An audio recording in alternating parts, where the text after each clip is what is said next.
Magandang oras mga kababayan, mga ka-art lover. Nako, pulis na naman. This time, 6 na pulis na to ah. 6 na pulis na nang hold up sa isang subdivision sa isang lugar sa Metro Manila ay binalik-balikan ng mga pulis na ito. Na kung tingnan nyo ay para talagang mga gangster eh. Grabe, inaabangan yung mga tao na papasok doon sa subdivision at hinold up. Kaya isang araw ay mayroong naglakas loob na nireport ito sa kapulisan at inaksyonan kaagad. Kaya pulis hinuli ang mga sangganong pulis. So ito, panoorin natin ang video courtesy ng GMA 24 Oras. Arestado ang 6 na pulis Maynila dahil sa sunod-sunod na pang-hold up sa lungsod ng Makati. Ang mga suspect hindi lang umano tumatangay ng pera at gamit, kundi nanakit din ng mga biktima. Grabe. Ayon sa Manila Police District, nagkasana sila ng parallel investigation at pinagpapaliwanag hindi lang ang 6, kundi ang kanilang immediate supervisor. Okay, so itong sinabi ko na dapat gagawa na ng batas ang ating Kongreso at Senado tungkol dito sa mga men in uniform na imbis na magproteksyon sa mga tao ay sila pa yung nang hold up at nanakit. Grabe no? Ay matandang retired, hinold up pa. Kawawa. At iba ay talagang nasugatan.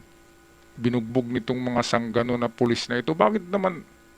Ay nako, ang laki pa naman ng sweldo ng pulis, di ba? 40 mil pinakamababang sweldo niyan eh, tapos ganun ang ginagawa. Bakit hindi magtrabaho ng sideline na malinis? Bakit mang-hold up? Noong nakarang buwan, di ba, isang hepe ng pulis nagsusuot ng hoodie at nang hold up na nagsusulo. Kaya nabaril din ang kapwa pulis, patay. Hepe ng kapulisan, isang hold upper din pala. At ngayon, 6 na naman ito na parang gang, di ba? Sama-sama sila palagi, 6 nang hold up sa isang subdivision. Grabe, nakakatakot. Kaya sumama ang imahe ng pulis, ng kapulisan dahil sa mga naka-uniforme na ito na hay naku, imbis magproteksyon sa mga tao, ang ginagawa ay ng hold up sa taong bayan. Ito, balik tayo sa 24 oras. At nakatutok si Ian Cruz. Okay dyan, uy! Ito ang kuha sa puntong inaaresto ng Makati City Police ang 6 na pulis Maynila sa panulukan ng Arsonvel at Marconi Streets sa barangay San Isidro sa Makati kagabi.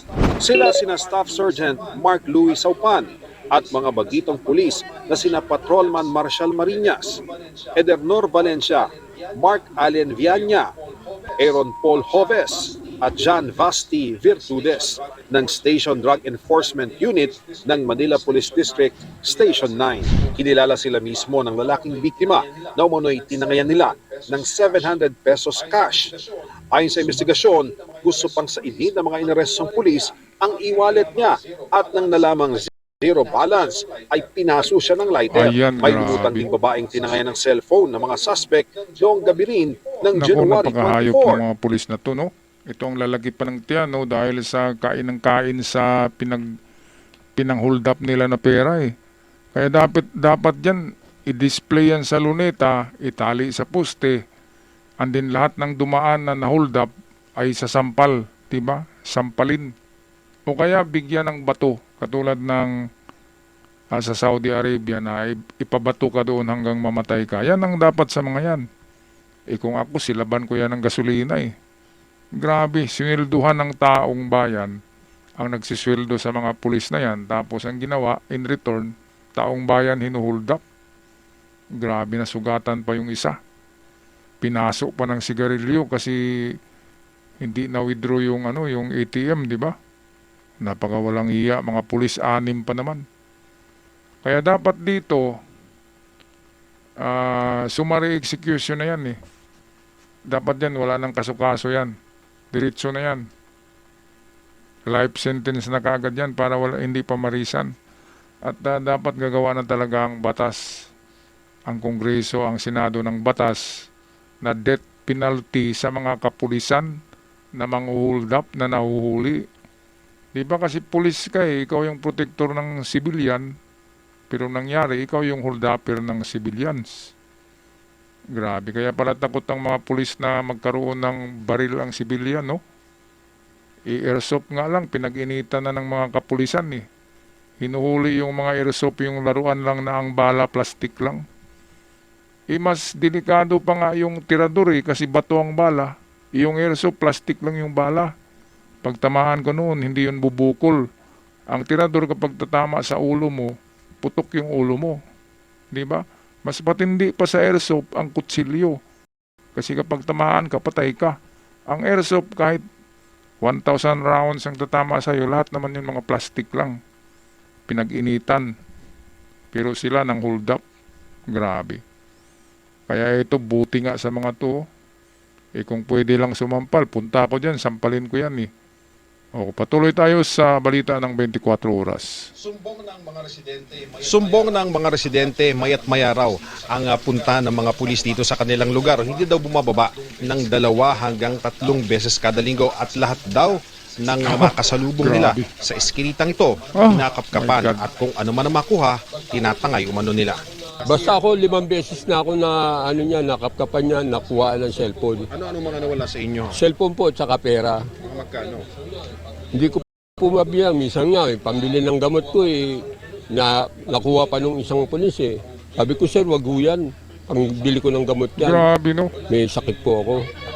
Wala, hindi na kayo, minura lang. Lahat ng tao na dumadaan doon sa parang checkpoint nila ay kinapkapan at kinuha lahat ng mapagkinabangan, cellphone, pera o kung ano-ano pa. Grabe, walang patawad, lahat ng dumaan ha. Iba ka kahit nagmotor, pinapara nito, baka nagkotse pa ay pinapara, grabe. Dito nga sa amin, sa checkpoint, meron talagang mga pulis na ganyan ang utak eh. Mantakin, yun ba naman na imbis dumaan ako sa checkpoint at nagbigay ng respeto, binaba ko yung aking window,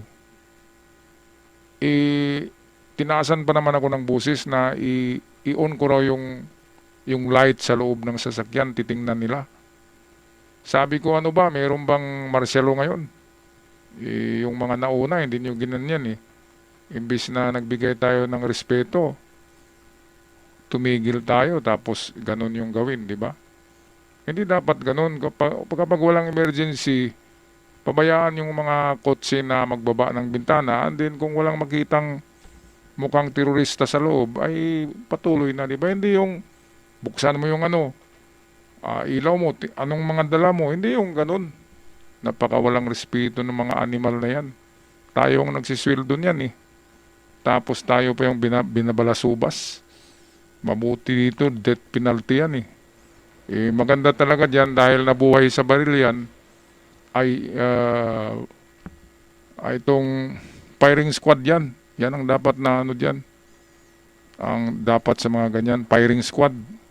Kasi baril, dyan sila nabubuhay sa baril eh. Kaya sa baril din namamatay. Okay, balik tayo sa video. Rin ng isang US citizen ang mga naarestong pulis na siya rin umanong bumiktima sa kanya ng magawi sa lugar. Anya, napunta siya sa compound sa Makati kasama ng 2 babae na nakilala niya sa Malate at tutulungan siyang humanap ng malilipatang hotel.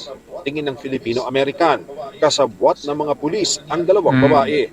Setup umano ang nangyari. Pagdating niya sa compound, ilang sugat din sa kamay at siko ang tinamo ng PhilAm na biktima. Sabi nila, dapa ka, pulis kami.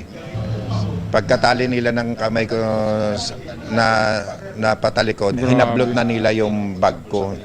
At saka dinukot sa bulsa ko yung wallet. Na-recover sa mga suspect na pulis ang isang mamahaling cellphone ng biktima at pinaniniwala ang bahagi ng kanyang natangay na pera. Pero nawawala ang kanyang US passport, bank books, $9,000, driver's license, ATMs, at iba pang IDs. Lumalabas sa isang taga-compound ang nagbigay ng tip sa Makati Police Substation sa Barangay San Isidro na nagresulta sa kanilang pagkakaaresto dakong alas 8 kagabi. Nakuhanan pa sa CCTV video mula sa Barangay San Isidro ang pagdating ng mga suspect dakong 7:40 Ayun, tingnan kagabi. nyo, parang sakay ng swarm 5 of motorsiklo. criminals, di ba? Parang mga riding in tandem, oh.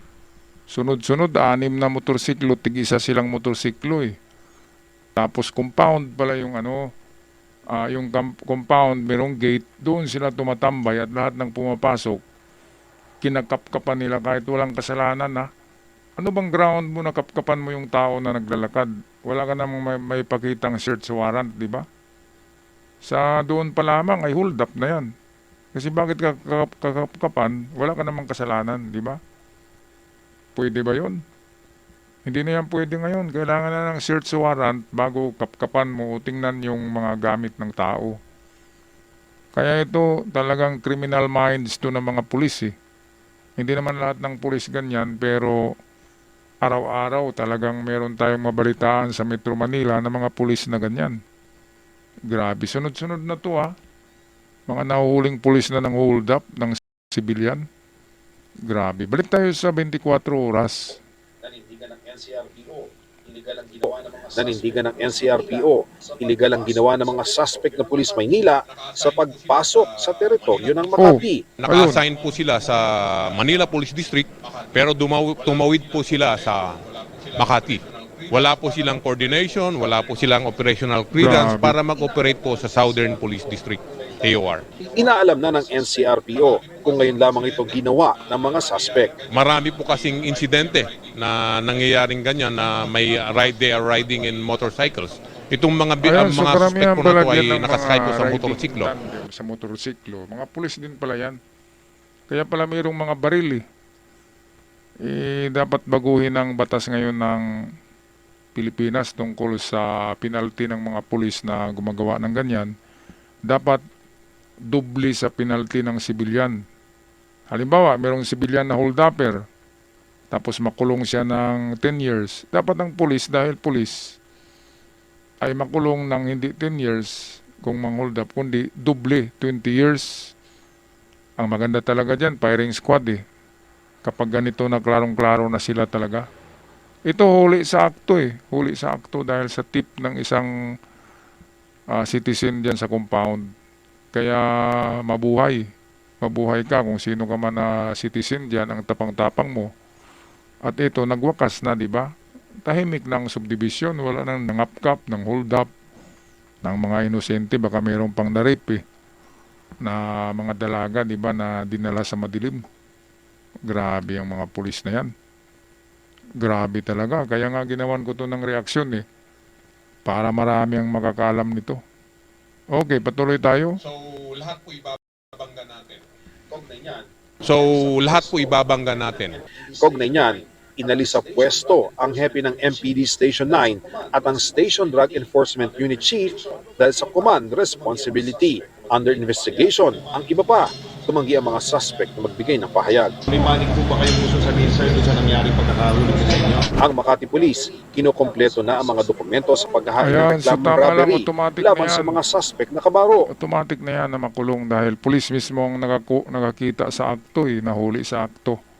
Na nangapkap, nag-standby doon, hindi naman yung lugar, hindi nila yung coverage na lugar na doon sila kagawa ng parang mga checkpoint. Kasi hindi pala sa Makati pala itong nangyari, sa Makati. Tapos itong mga pulis na ito ay hindi ito taga Makati. Doon pa lamang ay na sila, may kaso na, di ba? Plus yung kanilang dinudukutan, hinold up. So dubli-dubli ang kaso ng mga ito. Sana hindi na ito makakalabas. Pero palagay ko ay 3 years lang yan, makakalabas na yan eh. At balik na naman sa dating gawi. Alright, anong masasabi nyo dito mga card lovers sa mga sobrang abusadong pulis na hindi naman lahat napipili lang, di ba? Nabibilang lang sa mga daliri, pero napakadelikado dahil para talagang mga kriminal kung umasta sa daan. Paki-comment sa ating comment section. At sa mga bago pa lamang sa channel, huwag kalimutang mag-subscribe, napakalaking tulong na yan. Hanggang sa muli, paalam at ingat ang lahat.